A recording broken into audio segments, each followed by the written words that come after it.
Hello, everyone. Putting on the timer. How you guys doing? Thank you for being here. It's so nice to be with you today.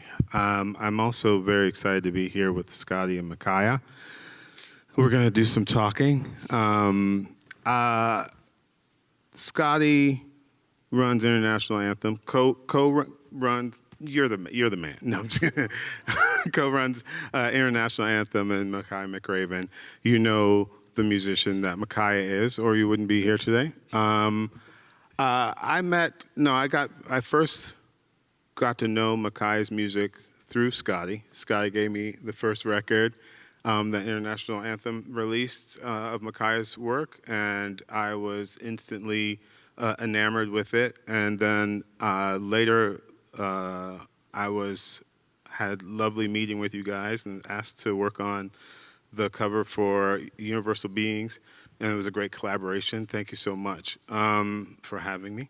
And when we were asked to do this project, we got on the phone and we were like, well, what would we like to talk about? You know, like what is something that we all feel kind of connected to? And the term that Scottie threw out was sonic collage.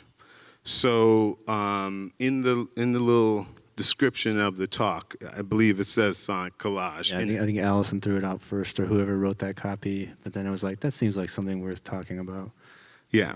So in order to do that, I wanted to, come up with a definition of sonic collage. So we had a baseline. So, Makaya, what do you think of when you think of sonic collage as it pertains to what you do? Well, I remember that meeting. Like I remember when we first met at your studio, and I remember also Scottie really introducing me to your work. I mean, maybe we have met before, but like we had a kind of a meeting, and Scottie really put it out there, kind of like the similarities in your visual work and some of the work that I was doing when I was taking a lot of found recordings. I don't want to say found, but taking improvised recordings and piecing them together, recontextualizing sound, and recording, and just the medium. For me, one of the things that I am interested in exploring in my music and my production style is just the repurposing of recorded sound, using the medium of the recorded sound and then being able to reimagine it, recontextualize it, look at it from a different angle, and I find that really fascinating. So, and then collaging pieces together, essentially, from that framework to have something kind of that's new, built from pieces of things that came from other places, and finding new ways to look at it, new beauty. And in sound, that could be from sampling, most obvious, you're taking a piece of audio, but also, we've seen it in instruments like the mellotron, which essentially takes a tape loop, a sound, and now spreads it across a keyboard. Les Paul was doing stuff. There's been all sorts of technological advancements in recording music that essentially repurpose the sound, or is doing all sorts of creative things. And so that's kind of where that comes, where I get those kind of ideas and concepts. And, was looking at your visual work, when presented by Scottie, there was like a nice connection there with taking different images and kind of recontextualizing them, putting them together with other images, redrawing things that you've captured with photography, and just kind of taking one medium or one thing and then reusing it, flipping it, using another lens and combining it with other elements to now have something that has an essence of the elements that were there, but is something entirely new and fresh. I think that's an excellent definition of sonic collage. And brief. Do you have anything to add to that, Scottie?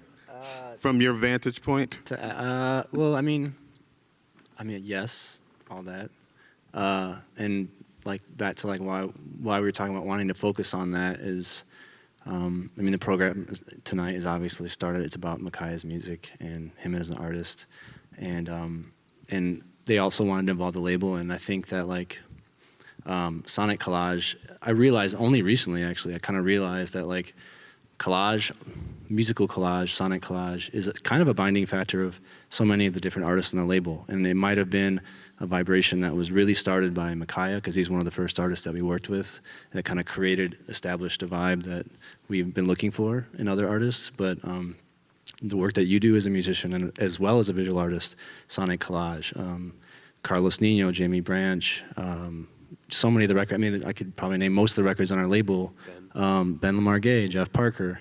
Everyone is doing very collage-based musical work, and I think that is that's why it's interesting to focus on that, I think. And then also, just when I think about my job, whatever I do, my role with the label, thinking of it from a curatorial perspective, that's very much how I've approached it as well, is like a way of, you're curating all these different records and you want them to make sense together as a whole. And you're thinking of ways of blending the elements. Like we've always prioritized doing a record with an artist who was either a side musician or visual artist or someone who was part of one of the previous releases in some way. And ultimately, when you zoom out on the label as a whole, I think it's very much a collage. It's a lot of different things that are sound in nature that are being collaged together to create an idea of something. And so I think, I think that's why it's interesting to talk about this in the context of all this. Oh, well, I'm completely with you. I just wanted to lay down the groundwork so that they understood why we were approaching it from this point of view. Makaya, I think that the way that you work, I'm not entirely sure that when you listen back to it, you hear the process. So. I was thinking that if I was in the audience, I would like to know a little bit more about your process, about how you work and how you came to this process. Can you share a little bit? Sure. So, yeah, a lot of the process is like listening through different recordings and different things to find different elements that I like, and then starting from there. I mean, wanting, like what you're saying about the music being hard to decipher, what has been sampled and what is naturally played, or what the process is part of the design, as part of the thing. I like it to be hard to know, and also not necessarily always try to be that slick with it either. Sometimes I do really obvious types of editing and chopping, at least to my ears, or saying in the moment I really enjoyed, which was recorded in a small club. When we did In the Moment, recorded in a small club of a year of improvised performances, and then I went through all these recordings and I chopped into little bits and pieces and made little compositions out of the improvised compositions with the musicians.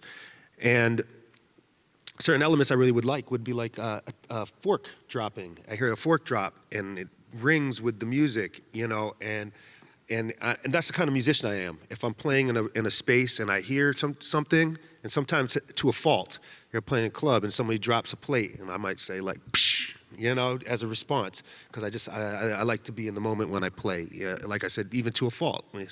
Sometimes I could block out external sound. But in the case of Lau contextualizing the recording, this sound has now become part of the music. It's been documented. And so I like that. It gives like a little window into like, okay, this is not natural. This has been reimagined. But there's other places where musically we may choose to do a loop as a band. And if I choose that could sound like it's been, that was a loop. Like I looped it using a turntable or anything like that. And there's other times in my music or like my recordings where things are developing, and in that case, I might have done that by hand. I might have literally edited it, or I might have spread it out on some pads, the sounds, and then by pushing the pads, like I can recreate a whole nother kind of musical situation. And so, to me, it's a lot of it is an experimentation. And you're asking, like, how did I come across this? It's all been about a experimentation. And, growing up, I grew up playing music, and, I was in a hip-hop oriented band, and we were, like, playing hip-hop songs and trying to play beats. And as we were working on that, I was thinking, like, why doesn't it sound like the record? What is it about these beats and the tracks that are really moving me? What is it sonically? And so I started to get interested in sampling, and get interested in DJing, and get interested in, like, how do people make electronic music? I can play the drums. I'm learning to play the keyboards. We're going into the studio. I'm learning about studio techniques. How is this music being made that's moving me, that I'm connected to, and how do I add that to what I'm doing? How do I learn about that? And as I started to, buy a sequencer, a sampling sequencer, and start, buy some turntables and a loop player, and like looping up records and putting stuff into GarageBand, and then, starting to work in programs. And I was doing all of that as a hobby.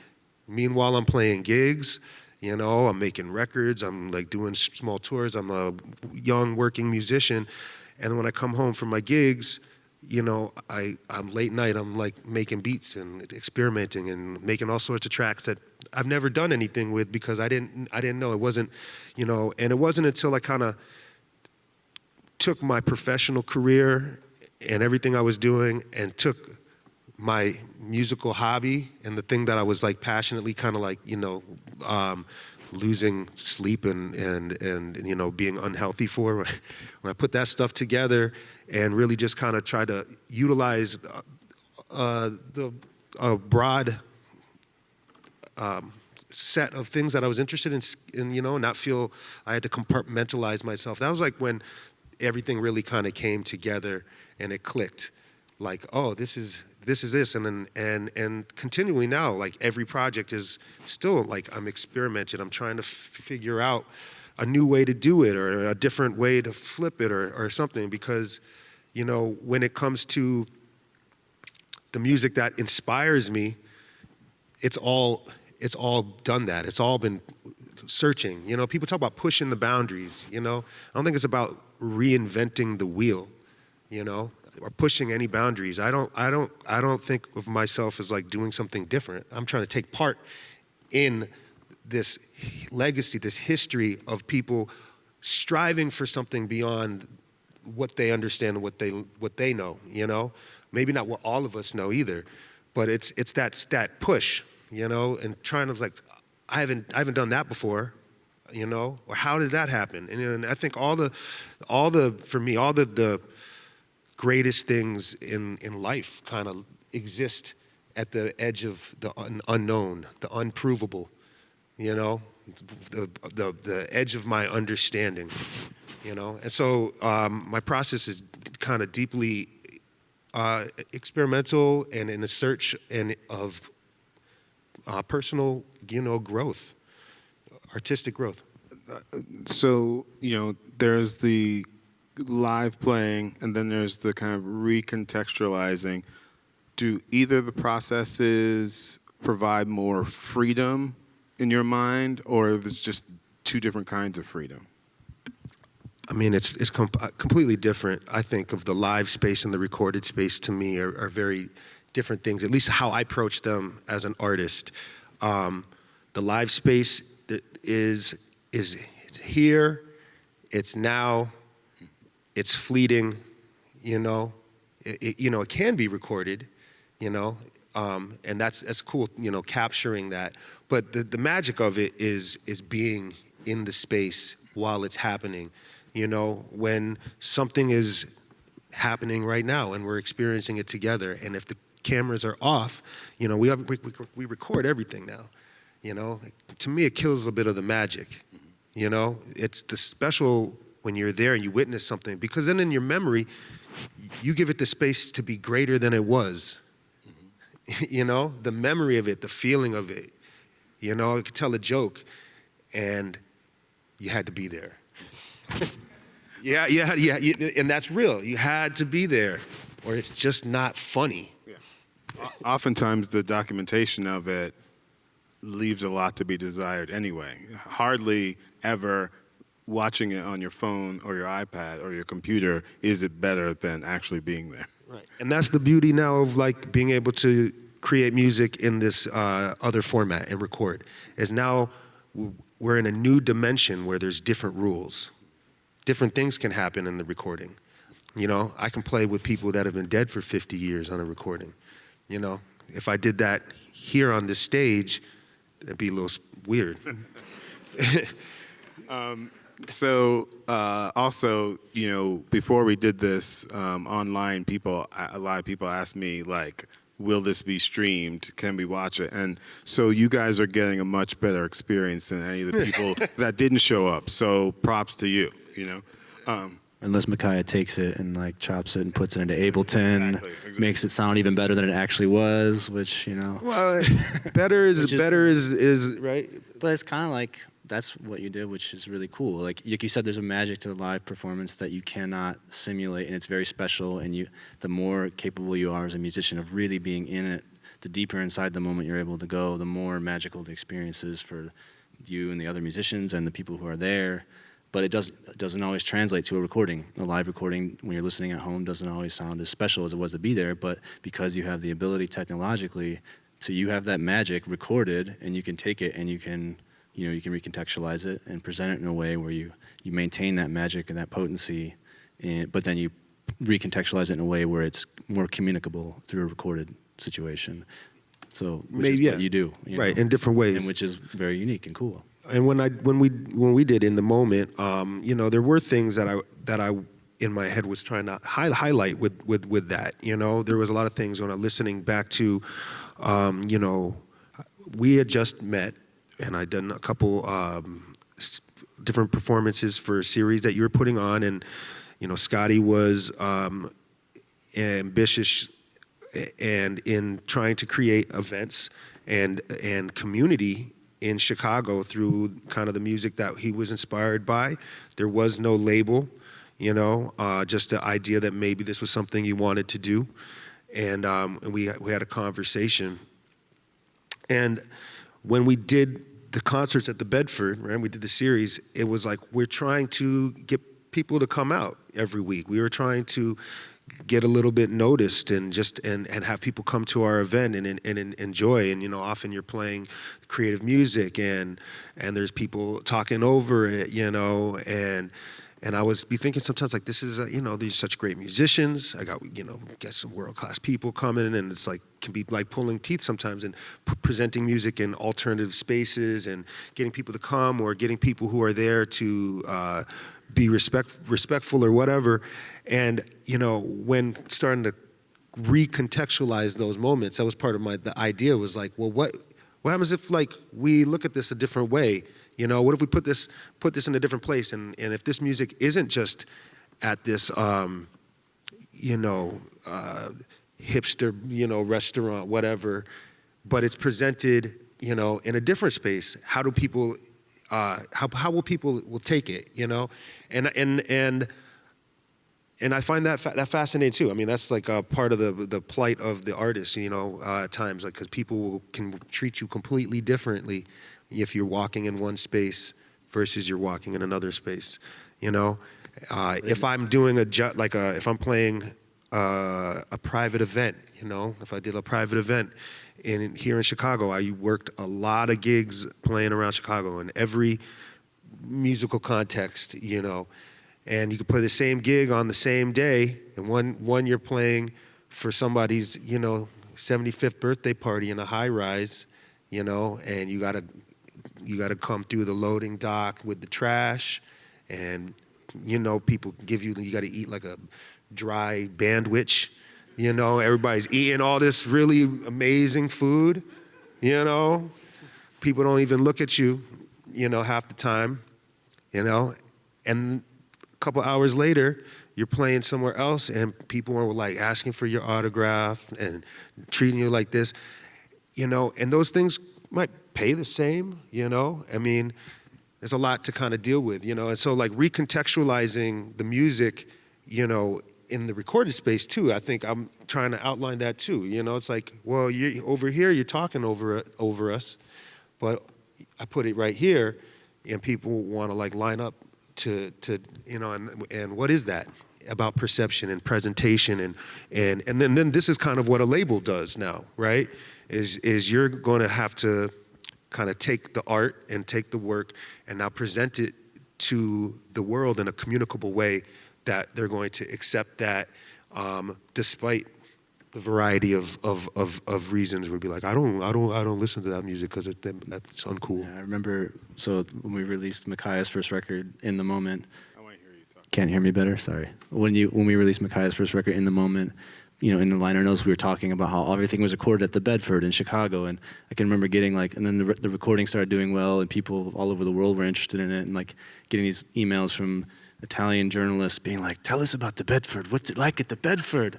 And we were, and it was just like, well, actually, I mean, I don't know if anyone here was affiliated with the Bedford, but it was like, actually, it kind of sucked, you know, like, it was like a hipster doofus restaurant in Wicker Park. It was the only place that would give us a decent guarantee to like do some music. So we said, fuck it, and we did a series in there. And like, and you hear it in the recordings. Makaya and Marquise and Matt, who were the first two musicians who played with Makaya regularly there. They're doing this beautiful, incredible music that literally only me and the recording engineer, Dave Petrano, knew was amazing, and everyone else there was just eating dinner and literally completely ignoring it, you know? And it was impossible to convince people that it was something special.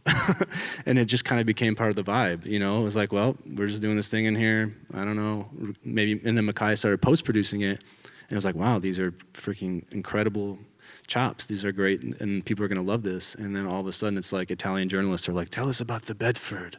And it's like, well. Bedford, it wasn't that bad. They had the burger. The burger was good, and we played in a bank vault with copper deposit. I thought it was kind of cool. It was just a little. We were maybe we were the ones that were out of place, so we can reframe that. True. So, you know, so when you listen to the album, keep this in mind. Now you have a new perspective on that recording. When thinking about the now versus the recording, right, that's kind of your job, right, as someone that releases the recordings, right? How do you go about helping a set of recordings become the now for the listener at home? Does that make sense? Yeah, I was trying to keep track of all the time travel. Yeah, there. well, if you know now fully, it's past, present, and future. Past, present, and future, right. Okay, ask that again, sorry. I was downwind outside, I got a little contact. Well, we were talking about the importance of the now and the experience, right? And then we were talking about recontextualizing that to make a recording out of it, right? And so then after that, your job is to release the record, right? So I would say that there's an art, there's a practice, there's an aesthetic to making the finished recording into something that then presents to the listener as a new now, you know, as a thing that you're like, here's my object that I'm experiencing in real time. Yeah. So what are the kind of things that you do that help make that process present for the listener? I mean, does that make sense? Yeah, it does. I'm hearing it now. I mean, well, for me, at the beginning, it was as simple as I did what I knew how to do at the beginning, and this was before I even knew about a label, which was I like to write about what I was hearing. So I would send out like a weekly mailer about like the musicians who were playing the series that I was booking, or about Makaya's thing, and it would just be real short blurbs, like a few sentences about what happened the previous week, and what might happen this week, you know. And it started there for me. It was language, just communicating about what I felt about the music, and trying to use that to convince other people that they should try it out. They should come see the show, or eventually when we started the label, listen to this record. So language, writing, talking about it, but putting pen to paper, and then, disseminating that, sending it out to people. That was for starters. And then when we started getting serious about starting a label, my partner David and I, and Joe, who was also our partner at the time, we wanted to make a really beautiful vinyl record. That was important to us because that's how we love to listen to music. And so those are the first two basic things that we tried to do to make the new now out of this music, was make it feel really good in your hands, make it look really good, and talk about it in a way that made it sound really exciting. And I guess that was it, just language and, product stewarding, because we worked with artists and designers and with the musicians themselves on creating an artifact out of the thing. But so yeah, that was what we did. And then, and I guess it's just evolved from there.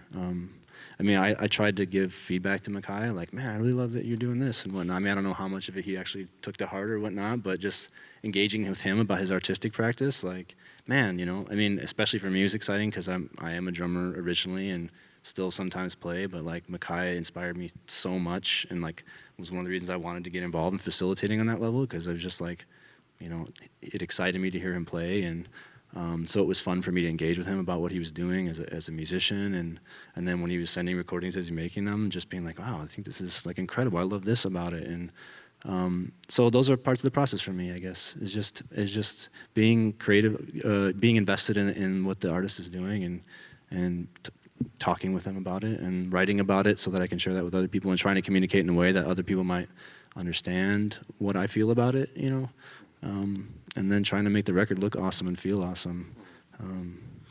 Well, I fully, I agree with everything you said. I think that in visual work, in my own visual work, I think that, and also in my musical work, I think about intention as a strong part of the process. Everyone has you made something, and someone like miles away from you says, oh, this reminds me of this thing, and that was the exact thing that you were thinking, right? So I think that that's intention.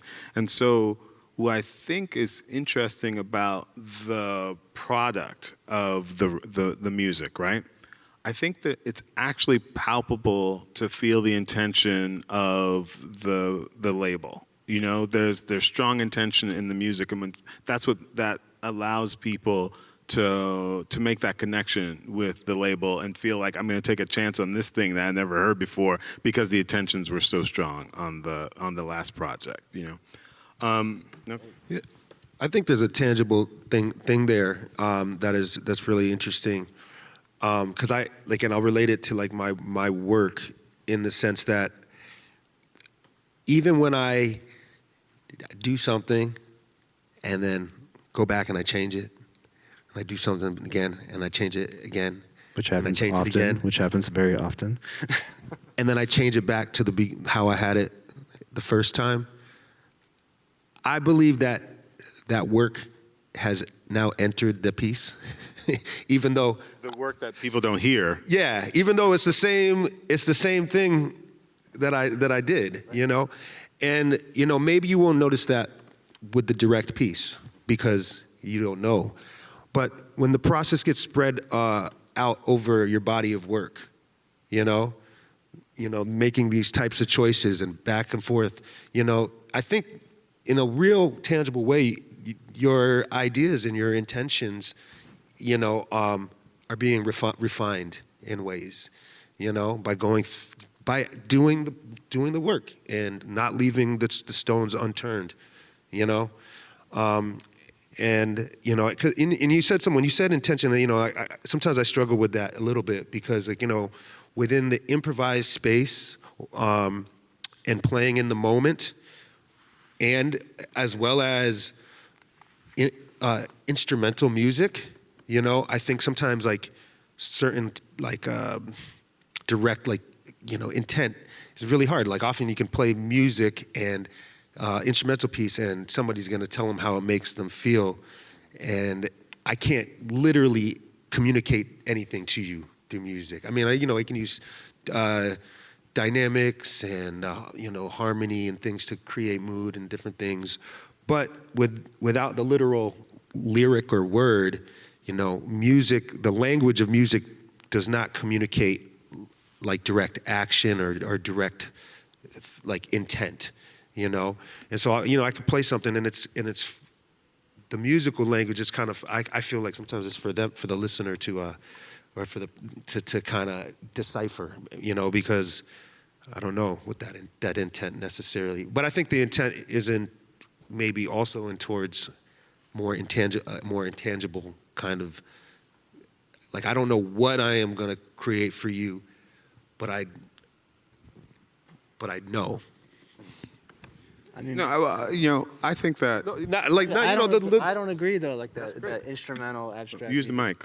I don't agree that instrumental abstract music can't communicate intent. I mean, there's so much message there. You're right. It's up to the listener to decipher on a bigger level. I mean, it's always up to the listener to decipher anything, whether there's words there or not. And I think that you can very much communicate feeling through the. You can communicate, absolutely. You can communicate feeling, but I can't communicate. Like, I can't ask you through song to, like, bring me, like, a glass of scotch. You know, like... Well, maybe you can try that. Language... Later. Maybe that could be the goal. Okay, I'm going to work on that. Yeah. I'm going to ask y'all to bring me all sorts of things up there. I mean, what Damon was talking about, acknowledging intent in something and finding that whatever the intent is, just acknowledging and feeling the presence of intent, and that's what you were commenting on, too. Sure, but I was really in the improvised space, right? We can intend things, but, you know, I always want to feel open, you know, to not be necessarily dictating. That sounds like intent. Dictating sounds like intent, though. You know? Yeah, I think that openness, doesn't. I mean, intention doesn't mean a prescribed, outcome. Yeah. But I think that actually, that could be a whole conversation in itself. But I did want to connect something like. You talked about, in your definition of sonic collage, you talked about histories, right? Mm-hmm. And I feel like I would be remiss if I did not connect the contemporary Chicago music scene and record label scene with the histories of Chicago's music and record scene, record label scene.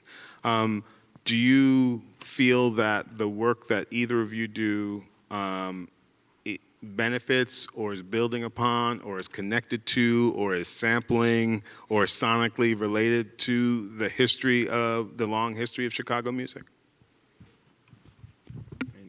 I mean, shorter answer, yes.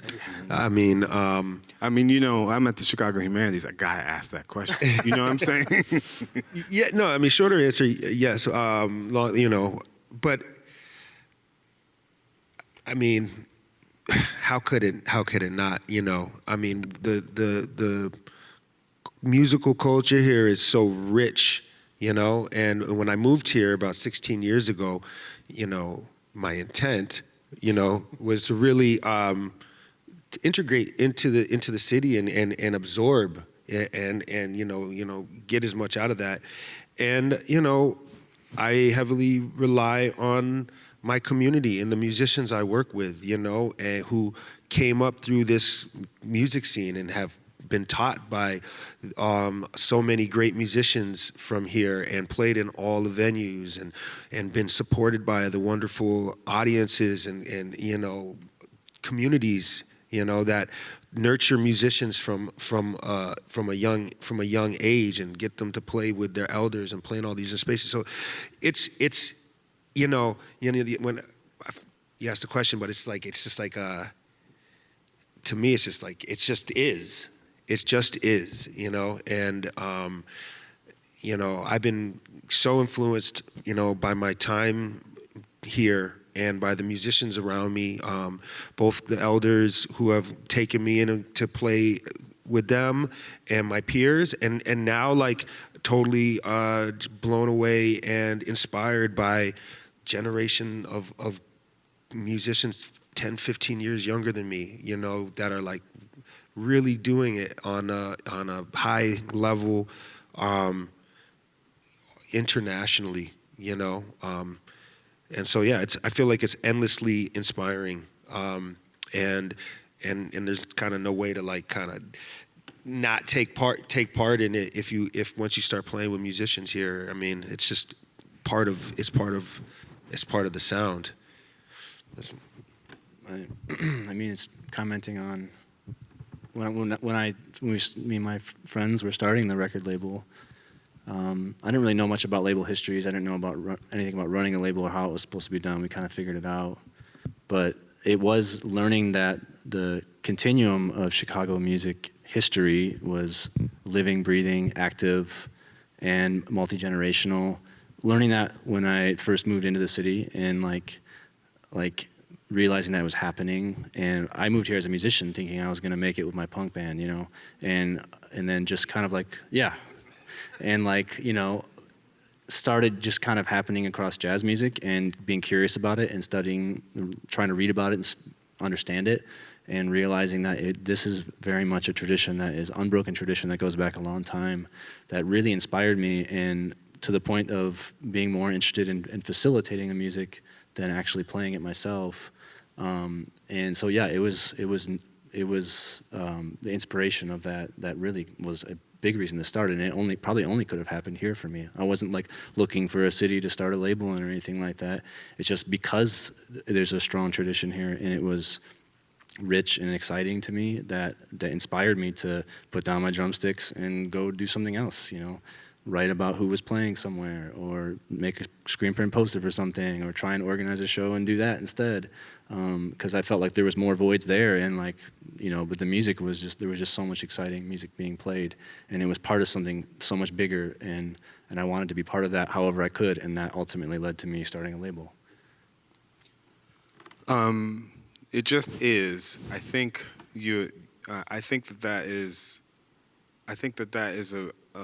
a great space to be in, and I think that actually it takes a lot of work to get to. It just is, you know. Mm-hmm. I remember when I first moved to Chicago in '88, and I was like, am I walking the same streets as Curtis Mayfield? You know, like, was Mahalia Jackson walking down this street? You know, like I was like trying to figure out how do you absorb that information? How do you make work in lieu of that information, you know? And I think that it takes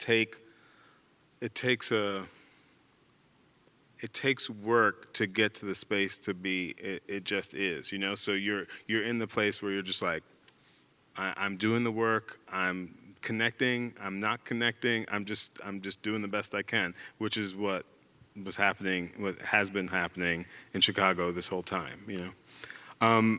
As odd as it seems, we are drawing to the end, near the end of our conversation, even though it seems to have just started. I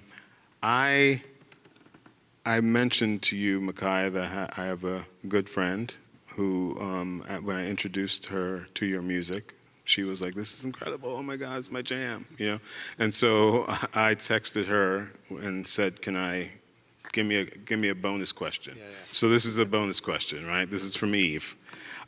She said, in Universal Beings, the sides are named after different places, mm-hmm. And she said, you know, at first she was like, "Oh, why are they named after different places?" I was like, "They were recorded in those different places, right?"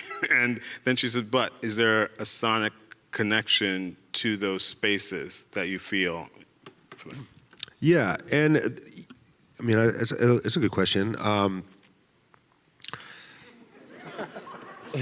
When you know, when we did In the Moment, and we did it all here in Chicago, and I was just thinking about that, like, and I have, you know, I'm touring, and I have musical friends and family from, you know, back on the East Coast, in Europe, you know, here and there, and I always wanted to like play with different people and keep my relationships, and like there was this, you know, there's that, but then also there was a thing about Chicago, you know, really, and Chicago being the second city, you know, and feeling like it's hard to, it's like, this community can be really insular and everything was happening here, but then to get recognized, you know, on the national and international stage was feeling like, how do we break out? And, you know, it was like young musicians are like, I'm moving to New York, or when he moved to New York.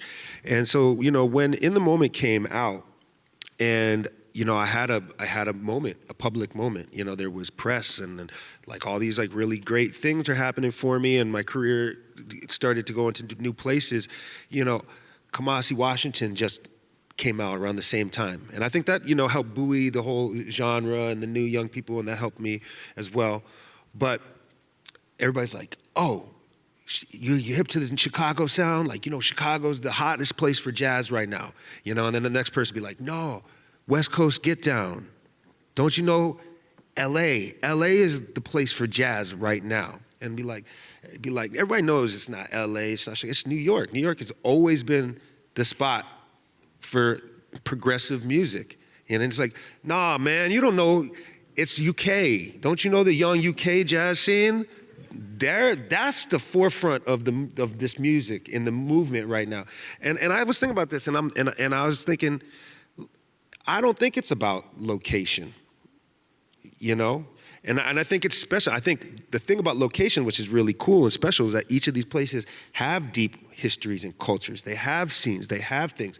And any scene, and I grew up in a small town music scene, which was rich. We had a lot of great players, you know, but you would get overlooked, or it's like you're not living in the big city. But there was a culture, certain people, and that culture of community, that cohort, you know, creates a sound that starts defining a thing, you know. And the city like Chicago is really big, has a long history, so that thing is deep, you know.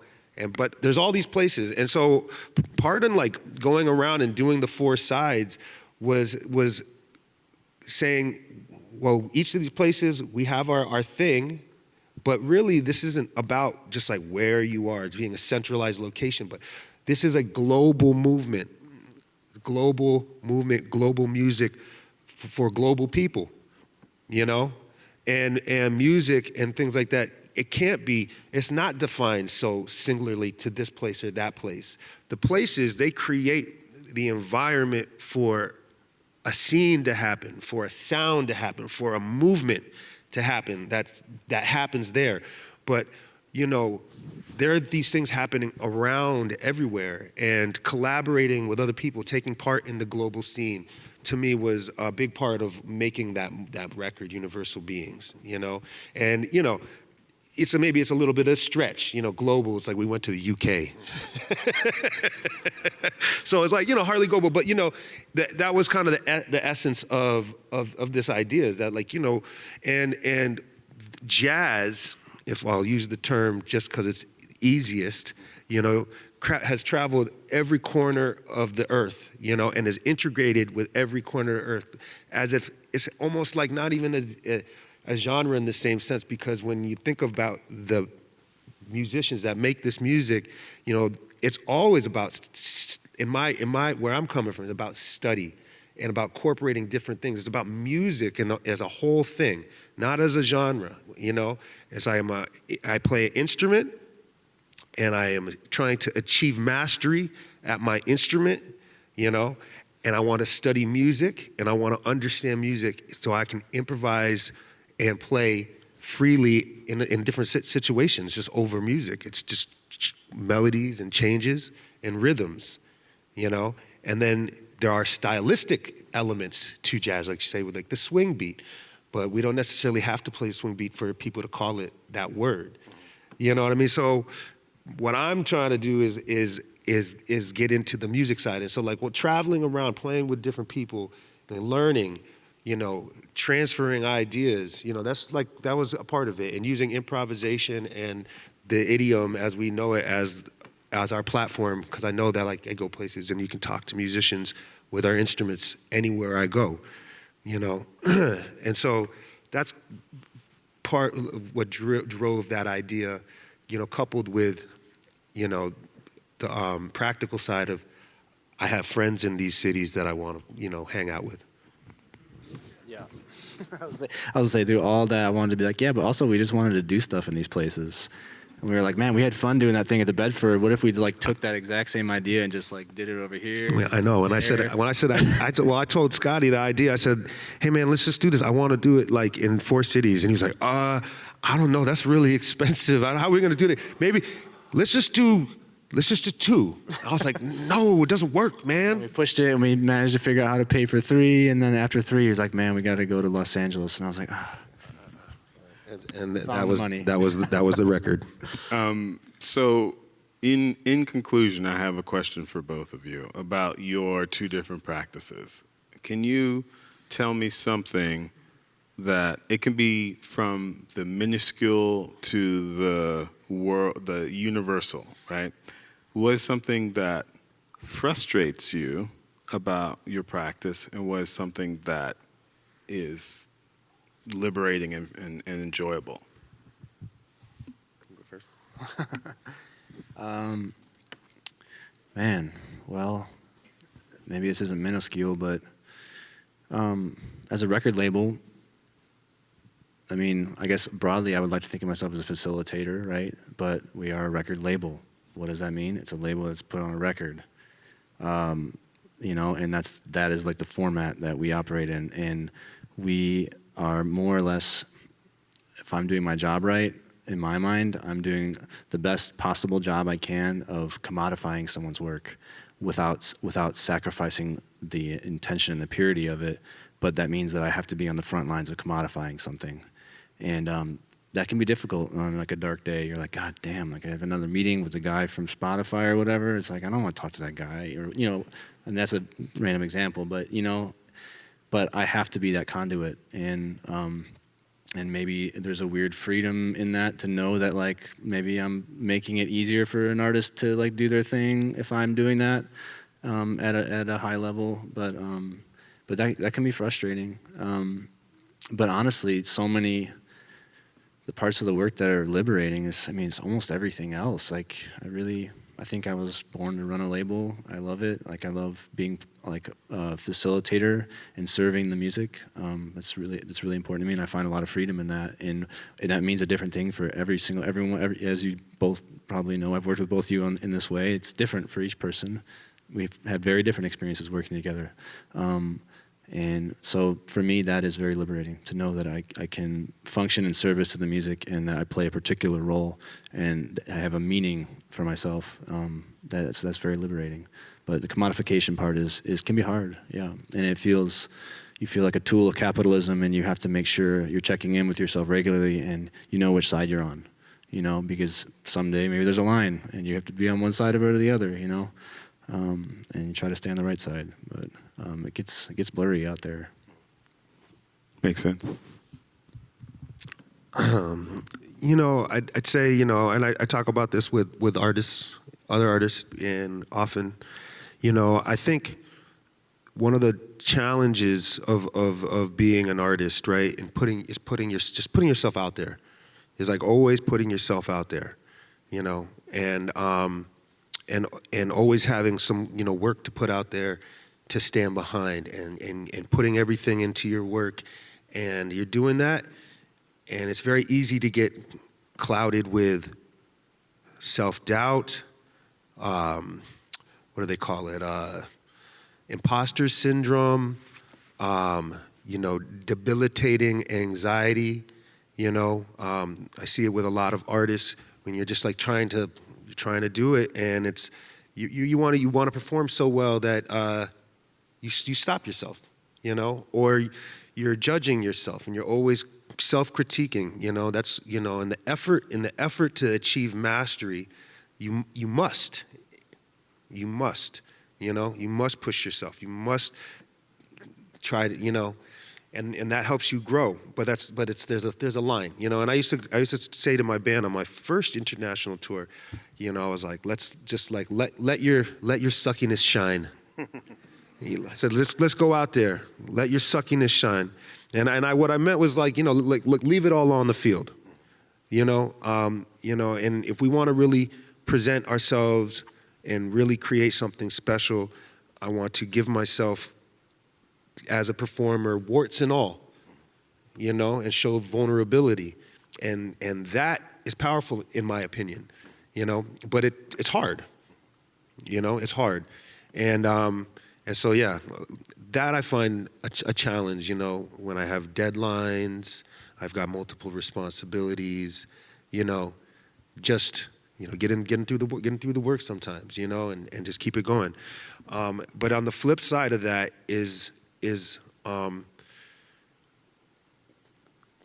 what happens on a stage in a special moment, you know, what happens when somebody is really moved by something that I've done and they communicate that to me in a way, you know, that it's helped them out of a difficult time, you know, or they just wanted to get away for a little bit, you know. And particularly these days when everything in the world feels so extra heavy, you know, everybody's got so much extra baggage, so much extra weight, so many more difficult choices to make. You know, that little bit of something that you get, you know, when you feel like you're doing something, you're giving something, you're fighting through it, you know, and you got to eat off of it. Same thing, commodifying your passion, you know, commodifying your passion. You're stealing my thing? Yeah, I'm stealing your thing. I did it. You can't steal my thing. I stole it. Well, for me, loading gear is the worst part. And the best part is being in a situation where I can have a conversation with Makaya McCraven and Scottie McNiece. Thank you all for listening to the conversation. We have Matt and Marquise coming up, and you guys are going to do a set. Yes.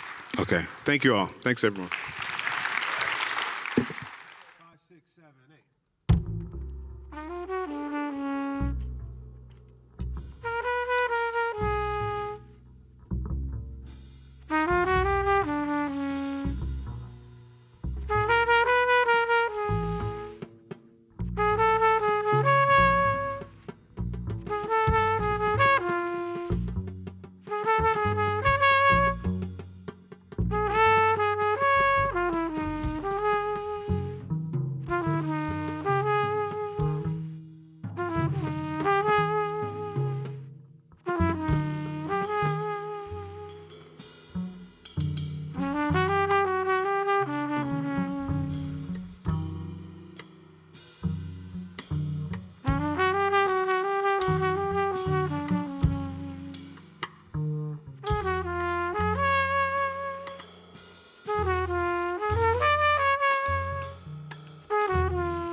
6, 7, 8.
you.